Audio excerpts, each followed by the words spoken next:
To secure the property from foxes and cats and rabbits and things like that could come in and destroy the little habitat here.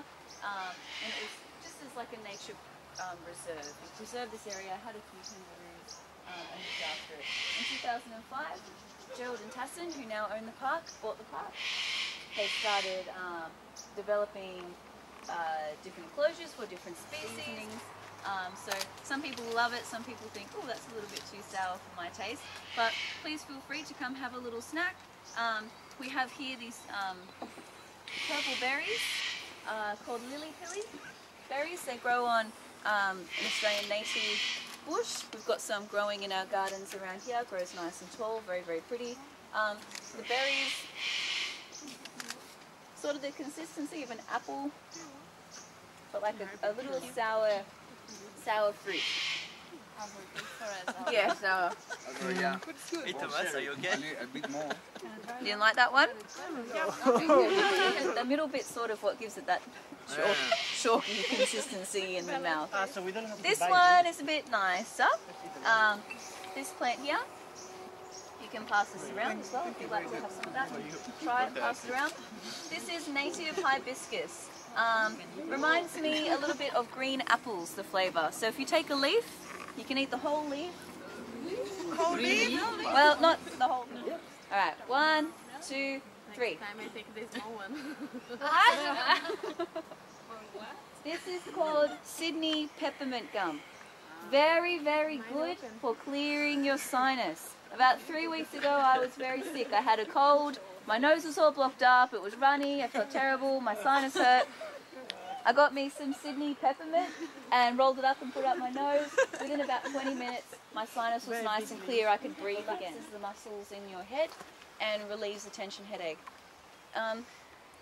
Since I started working here just under 12 months ago, I pretty much haven't used nasal spray or Panadol or, you know, betadine or anything like that, because it's not just, oh yes, this is can do this. Like, it does it. They work. The only thing I haven't tried is the Dagger Hakea wart remover, because I don't have anything to practice on. Here.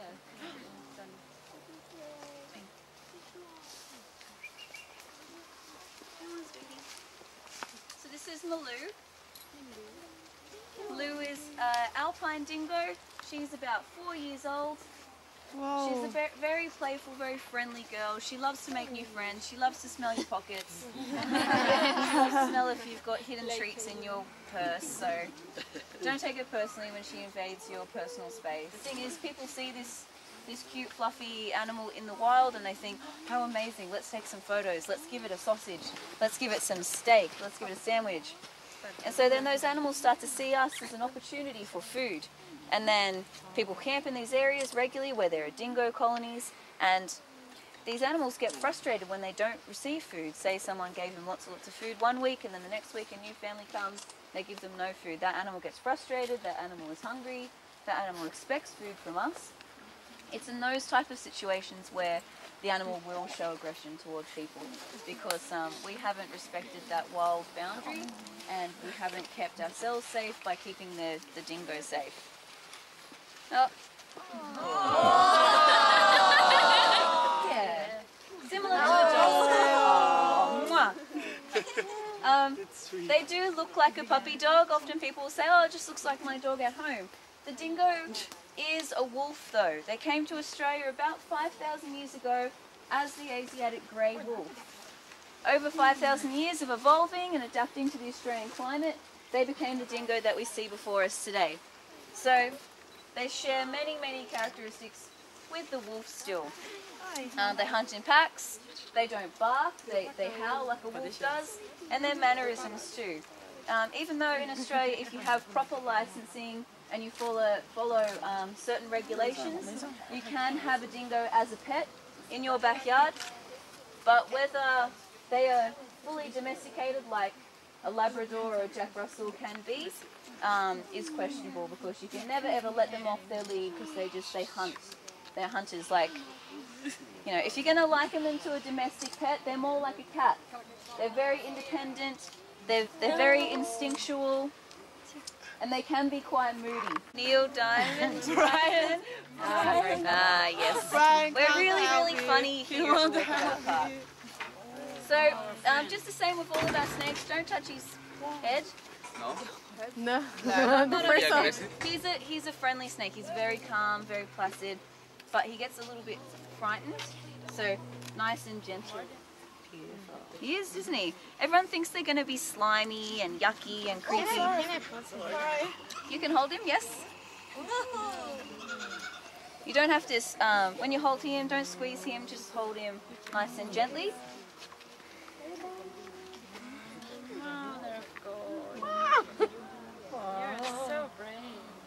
Not on his face. Okay, next person. Over here. So hands out flat. Perfect. So he'll just get comfortable there. He'll just think you're a tree and he just sort of slithers around and gets comfortable and feels safe like that.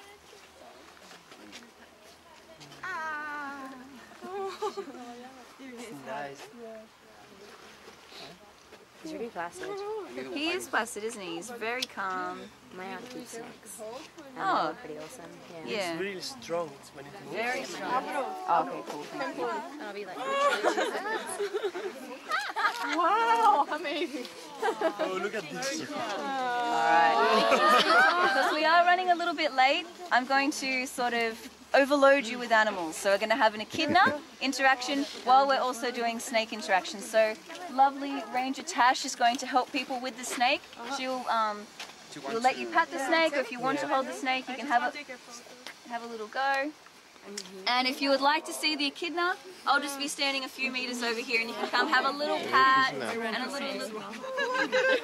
I'm smiling.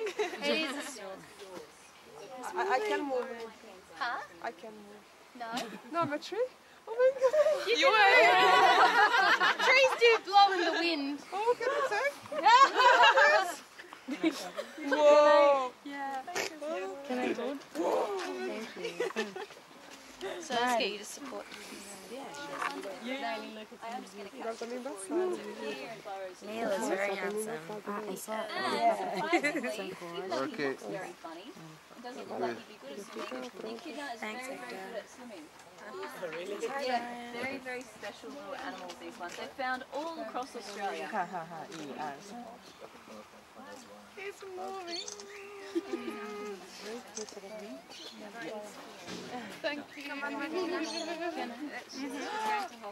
That's okay.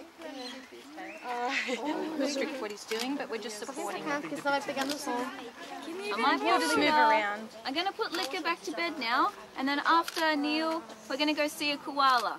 Does that sound good? Oh, you can do. Flat. We'll hold him together. We'll hold him together. It's okay. It's all right. Hands out flat. Like this. Come on. Does it work? You can do it for your family. He's nice, isn't he? It's okay. He's safe. You're safe. I'm holding him with you. For Brazil. Very good. So brave. Very, very good.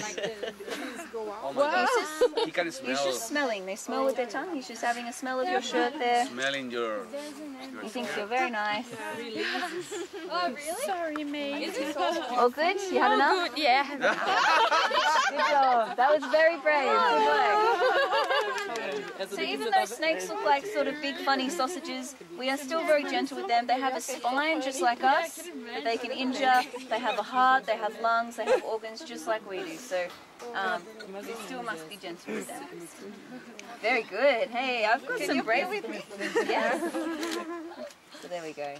Nice and gentle there. He just thinks you're a tree. A warm tree. I can't, I'm sorry. No? That was good though, you did good. Little steps. Do the first step. Hold him for a few moments. Now let me try. Again? Yeah? So hands out. Yeah. That's it. I put in YouTube. Beautiful. Excellent. No, you See, can he's share just for getting a friend. comfortable, he's just moving, he's just sort of feeling safe. He's not angry, he's not upset, there's nothing. Oh, I have to shake too much. Okay, that's all right. Okay, folks, I'm going to pop him back to bed. Koalas here at Walkabout Park. Pepper, like salt and pepper. Because she's pepper because she's like grey. Yeah. Yeah. She's about 6 years old. The eldest female here. She's a really, really calm, friendly, relaxed girl. She loves to make new friends and she loves a nice little back tickle as well. The koalas sleep for about 20 hours a day. Oh, lucky. Yeah, very lucky. Everyone would look this cute if they slept that long. They sleep so much is because the leaves they eat eucalyptus leaves, like the trees we learnt about today. The leaves do not have many fats or sugars in them. And they're quite difficult to digest for the little koalas, so they sleep so much because they have to reserve their strength. Like when it's cold, they can get it. Isn't it? Yeah, between 18 to 22, so a long time. He's sleeping right now. Did you want to? Yeah, she'll go back to sleep. Very nice. I'll take one. Very nice.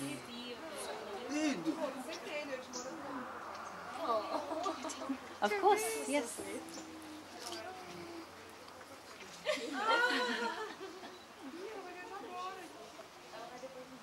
Beautiful. Wait. Oh no, this isn't your phone. I was about to take a photo of that. Like a pretend, yeah, you're right. She's escaping. Oh, hey. She's going for a walk. Yeah, because she likes this branch instead. Oh. Oh, it's not funny. I'm here. Hey. Okay. Oh, you get that good Can I have a photo? one. Yeah. Ah, sorry. This is zoomed in a lot. Okay.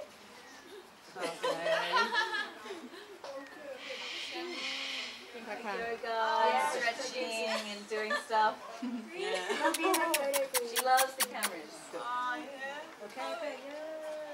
Whereas Peppa just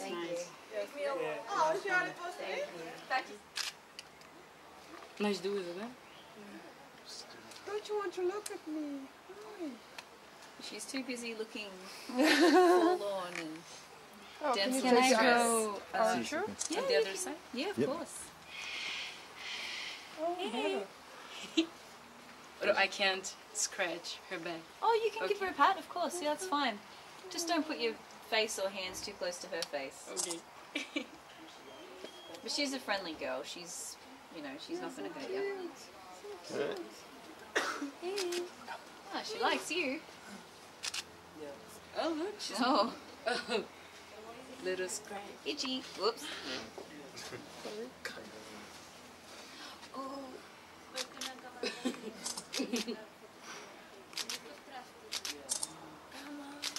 She's like, oh, hello. Oh, very nice. Yeah. What's wrong? She's itchy but can't reach it.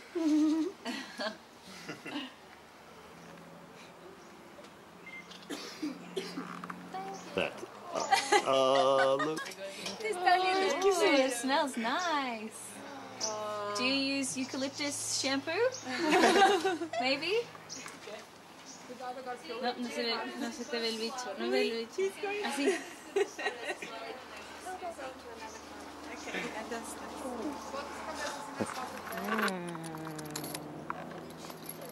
There's no money in there. It's tasty. Tasty. You have some food inside. I didn't. I think he's just trying to rob me. That's my money. You don't have food. You have no food. Quer tentar o grandão lá?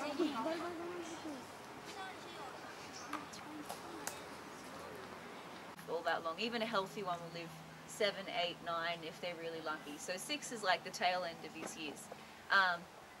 Amaru is living in here by himself at the moment. One of the reasons why I'm not his favourite person at the moment is that I had to treat his wounds. He got bitten on his back by his girlfriend. They're currently having a bit of time out. Dolly the Tasmanian devil, she's living in a yard out the back, having a bit of space because she got really grumpy with him and bit him on the bottom. And then so for about a fortnight I had to catch him and put medicine on him to make sure he was going to get better, that his wound wasn't going to get infected. So I used to be the nice person that came in and just gave him food, and my boss was the mean one that caught him and did weird things to him. Now I'm that weird person as well that might catch him and put medicine on him. So he's not really wanting to come out and play. Yeah. Yep. You're really tough. Come on. Come on. Wow, he's big. Come on. Whoa. You've got to come out and say hi to the people. Come on.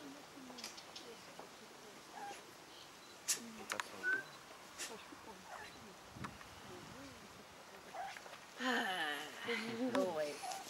Come on, sweetie. Can walk, can't you? Yeah, there he is. That's a piece of tree. But you showed it. Grab me. No, that's not it. That's grass. That was a stick. So this is our he's fully grown. He's a bit old. Those scars on his back are just battle wounds from, you know, living with other devils and being a little bit clumsy, as he is. And he came out and he didn't even get his dinner. Come on, silly boy. There it is. Now go back in there and be a big silly.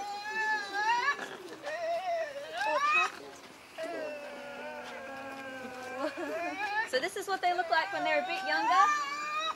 This little boy, he's called Einstein. He's going to get much bigger, he's going to get much heavier, probably a bit stronger as well, grumpier, all sorts of things. So they call him the Tasmanian Devil. They're found in Tasmania.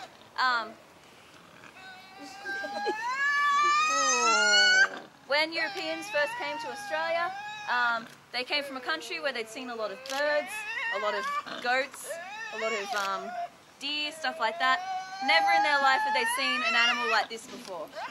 They hear this screaming coming from the bush. They look out of their cabins. They see these glowing eyes. They see these bright red ears staring back at them. And you can understand why they got the name Devil. Yes, you're very, very grumpy. Please understand, if I could, I would let you all have a pat. But this animal, We are okay. he doesn't really like pats.